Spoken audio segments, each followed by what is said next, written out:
আপনারা জানেন যে আমরা আজকে আমাদের নমিনেশনটা উইথড্র করেছি। আমি সহ প্রায় 14-15 জনের মতো এই জিনিসটা আমরা উইথড্র করেছি। আর এটা উইথড্র করার রিজনটা খুবই ক্লিয়ার।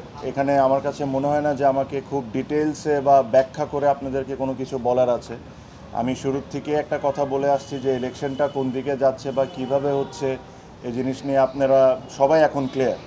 যখন যেমন মনে হচ্ছে, যখন যা মনে হচ্ছে তখন তা করা হচ্ছে। এটা এটা আসলে ইলেকশন না, এটা ইলেকশন না। আর ক্রিকেটের সাথে এই জিনিসটা কোনো দিক থেকেই মানায় না।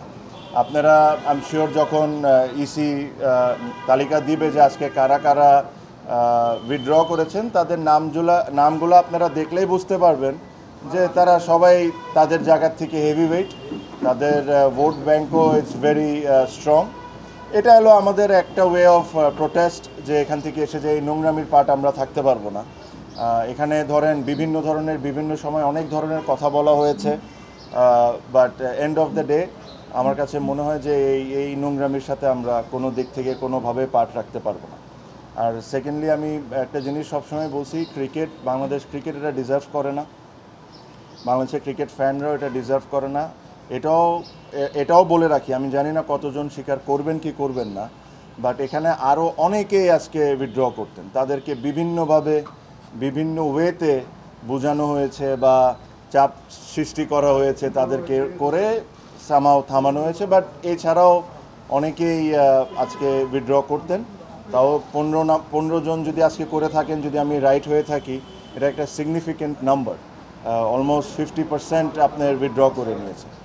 সো আমি এই বিষয়ে কোনো এক সময় ডিটেলসে আপনাদের সাথে কথা বলবো যে কি হয়েছে কি হয় নাই।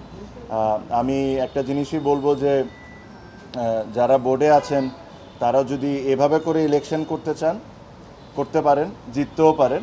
বাট আজকে ক্রিকেট 100% হেরে গেছে, এটা নিয়ে কোনো সন্দেহ নাই। আপনারা বলেন বড় গলায় যে বাংলাদেশে ফিক্সিং বন্ধ করা লাগবে, আগে ইলেকশনের ফিক্সিং বন্ধ করেন, পরে ক্রিকেটের ফিক্সিং বন্ধ করার চিন্তাটা করি। সো আমার এর চেয়ে বেশি কিছু বলার নাই। আমার কাছে মনে হয় যে এটা স্পষ্টভাবে ক্লিয়ার সবার কাছে, কারা কারা কোন সময় কারা কারা কোন ধরনের ইনভলভমেন্ট এখানে রেখেছেন, কী ধরনের ইন্টারফারেন্স হয়েছে। নিয়ম ইচ্ছামতো কত সুবিধার মতো যে সময় দরকার ও সময় চেঞ্জ করা হয়েছে। আর এর সাথে কারা কারা জড়িত একদম স্পষ্টভাবে ক্লিয়ার। আমি এর চেয়ে বেশি আর কোনো কথা বলবো না, বাট ইনশাল্লাহ ভবিষ্যতে আমি এটা নিয়ে অবশ্যই কথা বলবো। আমি আমার স্পিচ এই কথাই বলে শেষ করব যে এই ইলেকশন বাংলাদেশ ক্রিকেট বোর্ডের জন্য একটা কালো দাগ হয়ে গেল। আর এই ইলেকশনের পার্টের সাথে যারা আছে এরা আই এম শিওর তারাও বুঝতে পারেন যে ইলেকশনটা কোনো দিক থেকেই এটা একটা ইলেকশন ছিল না। So thank you. আমার তরফ থেকে আমার এর চেয়ে বেশি আর কোনো মেসেজ দেওয়া নেই।